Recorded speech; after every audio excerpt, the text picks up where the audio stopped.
ciudad cosmopolita, de gran poder adquisitivo,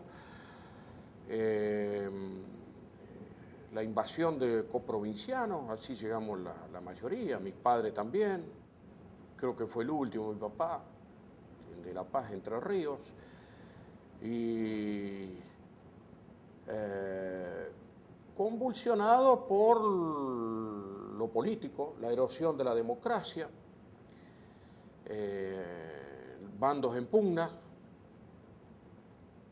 Teníamos acá la industria que sigue siendo la siderurgia, la más grande, con una ideología peronista, ruchista, y enfrente, cruzando el charco, Tosco con su gente, con otra ideología. Si bien creo que luchaban por lo mismo, pero distintas corrientes ideológicas, ¿no? La Ciudad del Miedo había sacado, creo que la revista Gente o 7 Días, la muerte del doctor Elena, el asesinato allí en calle Urquiza, el socio del doctor Beguelín, por el comando Elena, Kushner, dirigente de la UOCRA, en el camino a la cárcel, Magaldi, Rucci, que si bien ocurrió en Buenos Aires, un hombre de aquí, titular de la UON, al mes siguiente, Colombo, la ciudad del miedo. Y allí estaba el temor de, fíjate, con quién anda. Nosotros decíamos el periodismo de siempre, muy jóvenes, nosotros, 22, 23 años, vivíamos con rebeldía, con pasión, mucha pasión en esto. Hablar de muerte, secuestro, era algo como que nos seducía, ¿viste? Hoy le tocó al general Sánchez en Ramallo, en Rosario, ¿viste? La muerte de Aramburu, y nos hacíamos eco y tomábamos parte. El López Reguismo, de la AAA. Viendo por otro lado a profesionales como José Domingo Colombo, quizás sufría por dentro lo que estaba aconteciendo, por un hombre más intelectual, un hombre más capaz que nosotros. Nosotros terminábamos y teníamos nuestra vida, o íbamos al río o el clásico picadito, allá en el regional, porque teníamos un equipo de fútbol que competíamos en los interradiales, viajábamos a distintas provincias. Colombo jugaba al ajedrez con Tronchoni, ¿no? o tenía el piano o libros de filosofía. No sé, lo habrá hecho distinto, por eso a nosotros. Si es que no hubo otra cosa, que creemos que no. Alguna panfleteada de unos días antes, ya hablando por el hecho en sí de José, ¿no? Por el radiocéntrico, donde intimaban, emplazaban al doctor Suelgaray a sacarse encima a algunos periodistas, entre ellos José. A nosotros nos llamaba la atención. Nunca llegó algo parecido a la radio. Compartíamos las mismas desdichas y las mismas preocupaciones, porque a cualquier hora nos llamaban a conferencia de prensa o las fuerzas regulares, militares, o de la clandestinidad. A la madrugada, 1, 2 de la mañana, teníamos que salir en nuestro puesto de trabajo, yo trabajaba en el Diario Norte también, a buscar comunicados. Recuerdo en una oportunidad que digo, pero ¿qué garantía me dan ustedes si yo voy a buscar el comunicado? 1:30 de la mañana. Y la garantía que le damos es que no le va a pasar nada. Caramba. Pasé por la radio a buscar a un compañero que ya había ido, bueno, me acompañó otro colega del diario, Gorostiza, Horacio. Y había que andar, había que estar. Con el transcurrir de los años, realmente uno tomó conciencia de lo que vivíamos. Las palabras, como yo dije las últimas horas, la tenían los mayores como Joel Garay o como Ramini en la radio. Ojo con lo que hacen, informame todo lo que vas a escribir y mostrámelo. Y por ahí que nos tachaban, esto no sale, pero ¿por qué no sale? Y la rebeldía, la bronca nuestra. Con el tiempo le dimos la razón, con el tiempo, porque hubiéramos podido ser cualquier otro Colombo también. Estaba con la unidad móvil de la radio, 2:30, 3 de la tarde, algo así. Sé que era después del mediodía. Y por el radio céntrico y me avisan de aquí, anda al diario que algo pasó, se habla de un crimen. En el diario. Llegué, no me dejaba entrar, ya estaba la policía. Entré a los empellones, empujé a unos policías, bueno, estaban todos los muchachos consternados y llego con ese cuadro que vos te imaginarás, donde estaba José en su escritorio. Pregunto rápidamente qué había ocurrido, bueno, me cuentan, me hablan de un Fiat 125, creo que era, color bordó, rojo, y la característica física de las personas. Yo salgo al aire, vehemente fue mi mensaje, impactado por lo que había visto, dolorido, en sollozos. Así que advierto a las fuerzas policiales, a los ciudadanos en general, lo que había ocurrido en el diario y el número de la chapa y el auto. Ingreso nuevamente al diario y ahí me quedo. Fue una consternación, obviamente. Después nos informan a las pocas horas de que había sido interceptado el vehículo en Arrecifes, en esa zona. Que tenía que ver el general Iñiguez, habían dicho los fulanos, los asesinos. Iñiguez era jefe de la Federal en esa época. Así nos llegaron las versiones. Yo nunca vi el sumario, nunca fui citado a declarar tampoco. Quizás no sabían de esto o porque el doctor Solgaray, abogado él, quizás nos haya querido dar protección también. Yo creo que él estuvo al frente de esos trámites burocráticos. No obstante, creo que después fueron testigos a declarar. Hasta que surge la figura ahí de Tanús, el doctor de Sarlo, el doctor Dileo también. No se lo podía juzgar, había amenaza en tribunales, fuerza de seguridad rodeando el edificio.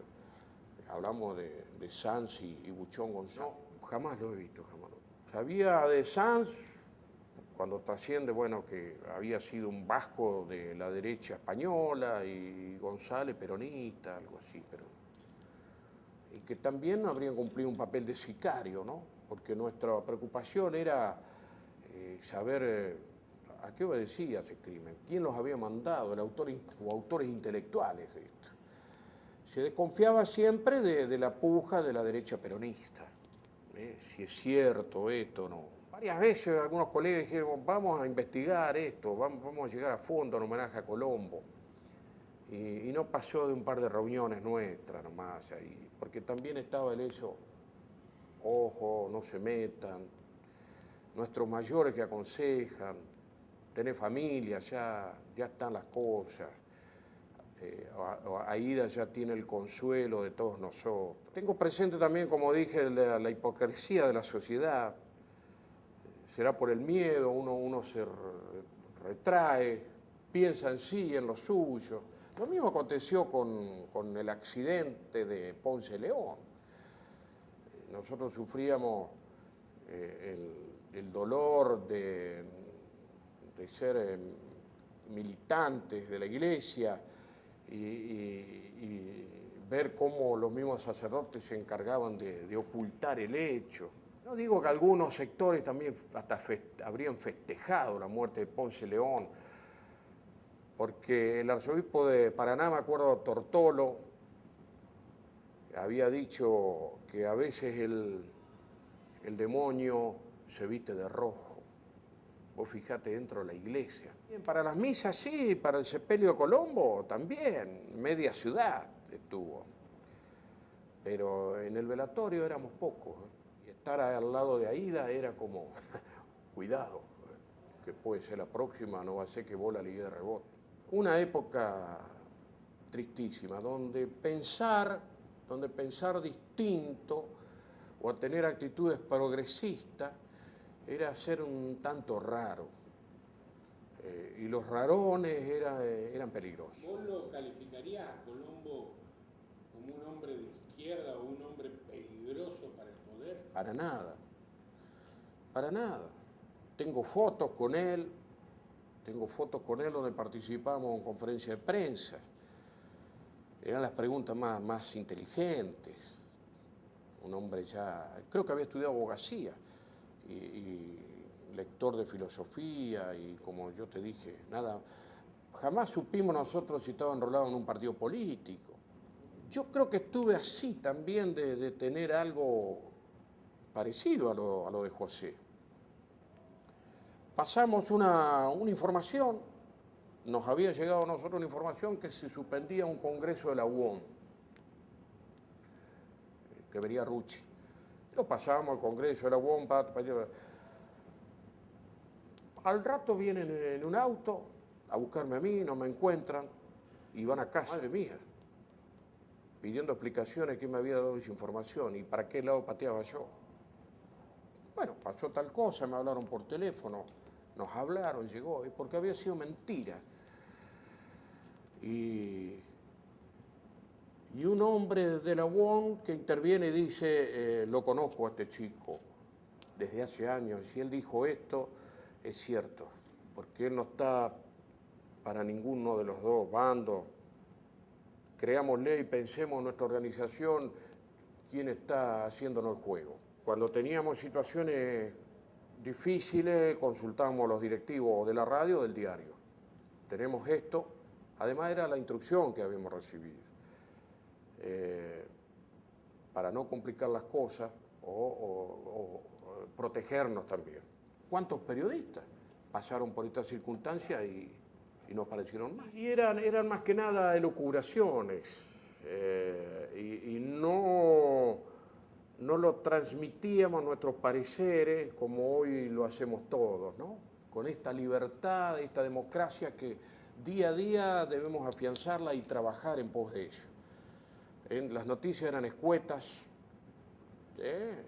aconteció, se autoadjudica el hecho fulano de tal, comunicado que era primeramente visado por la dirección de los medios y ahí.